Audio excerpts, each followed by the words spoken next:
Karena saya takut salah. Di sini banyak guru saya, guru besar saya ini tentunya Pak Ruki. Saya panggilnya Pak Ruki dari dulu dan saya panggil saja Pak Ruki.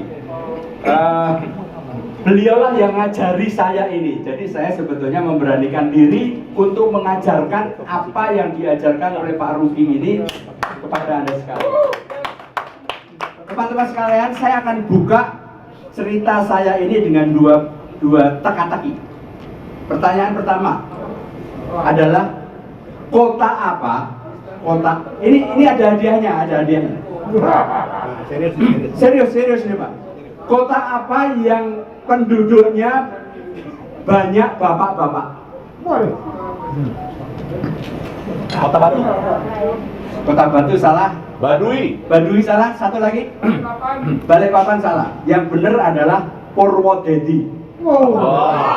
Purwodadi. Ada kota di Semarang, dekat Semarang namanya Purwodadi. Ya. Purwodadi.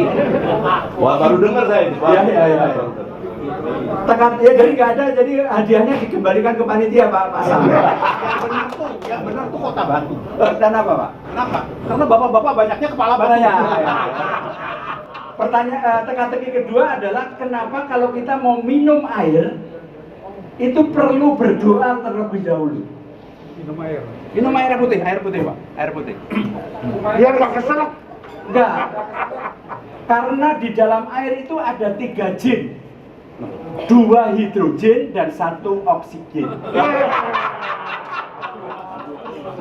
Jadi kita kalau mau minum air harus berdoa dulu supaya 3 jin itu tadi menjadi jinak.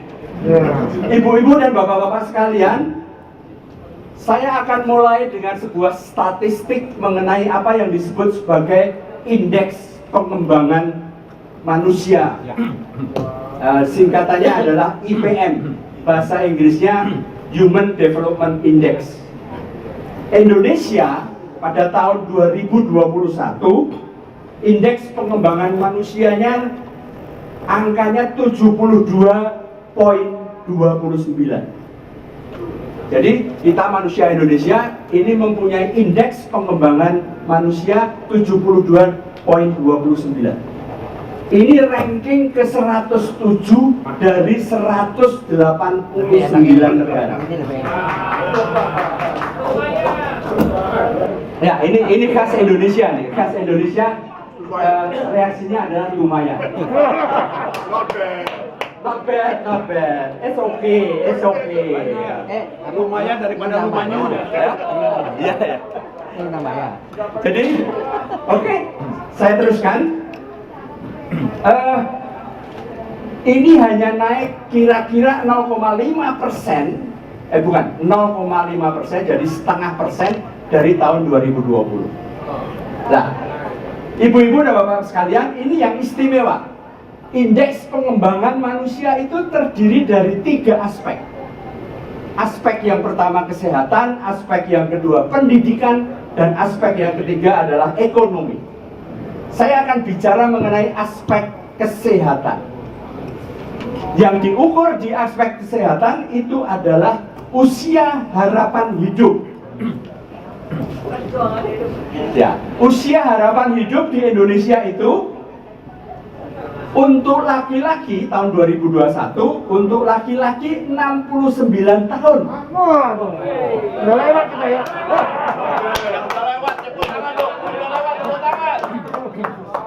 Bagi yang sekarang umur 68 tahun, 1 tahun lagi. Yang sudah lewat aman. Yang sudah lewat ya sudah. Ya, ini batas atasnya tak hingga. Saya udah lewat 25 hari. Ya. Usia harapan hidup untuk perempuan tahun 2021 di Indonesia itu ada perempuan itu adalah 73,5 tahun. Jadi kira-kira selisihnya 3,5 tahun. Ada teka-teki lagi. Mengapa perempuan pada umumnya di Indonesia usianya bisa lebih tua dibanding laki-laki? Karena laki-laki tekanan batin. Bukan saya yang bicara. Aku ya. Yang ngomong ketua KPK lo. Oh, ya, ya. Ini jawaban pertama. Ada lagi yang ingin menjawab? Nomor 2. Mengapa pada umumnya usia perempuan lebih tua daripada laki-laki di Indonesia, lebih panjang? 73 versus 69, 4 tahun kira-kira. Boleh saya jawab? Boleh? Karena lelaki kerja keras. Kalau nggak keras nggak bisa kerja.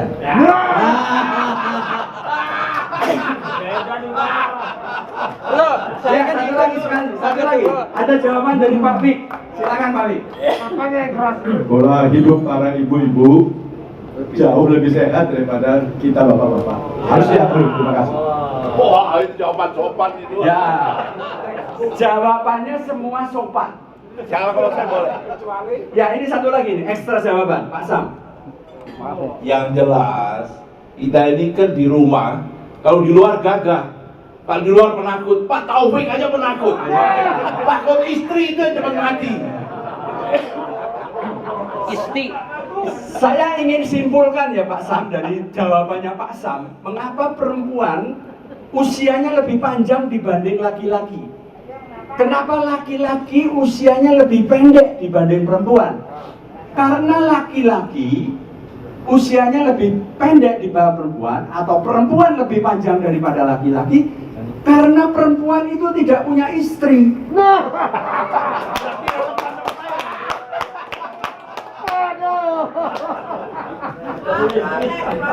Wah, nggak ada. Setuju. Ya. Ini sama dengan saya dong. Ya. Oke, ini yang terakhir dari saya yang terakhir. Ibu-ibu dan bapak-bapak sekalian yang terhormat, para senior, sekarang kalau kita sekarang usianya 60, 65, katakanlah kita bisa sampai 69 tahun untuk laki-laki dan 73 tahun untuk perempuan. Katakanlah, kita tidak ada yang bisa menerka umur. Katakanlah kita sekarang 65, berarti kalau laki-laki 5 tahun lagi.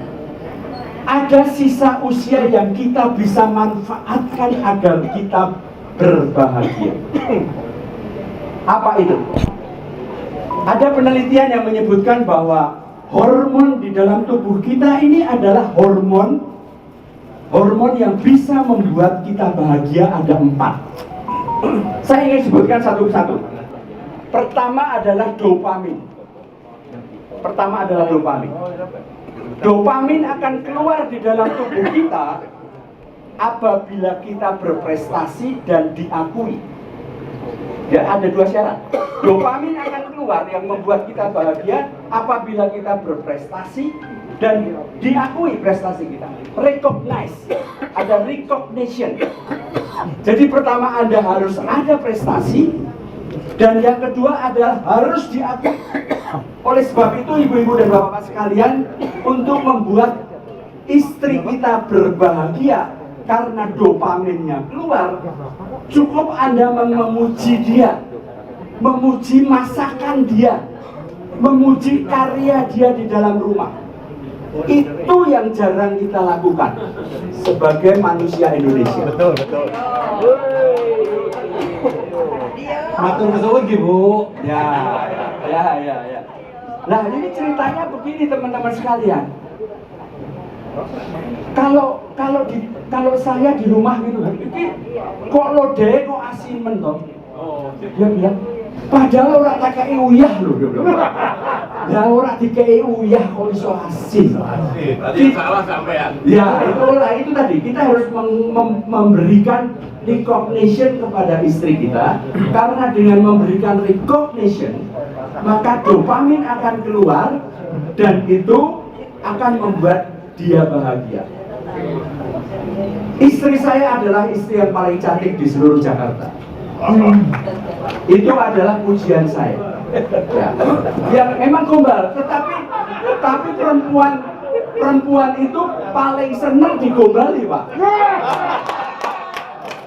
Sudah tahu bohong, apabila dipuji pasti senang. Sekarang hormon kedua. Istri saya istri yang paling cantik se-Jakarta sesudah Luna Maya. Ya.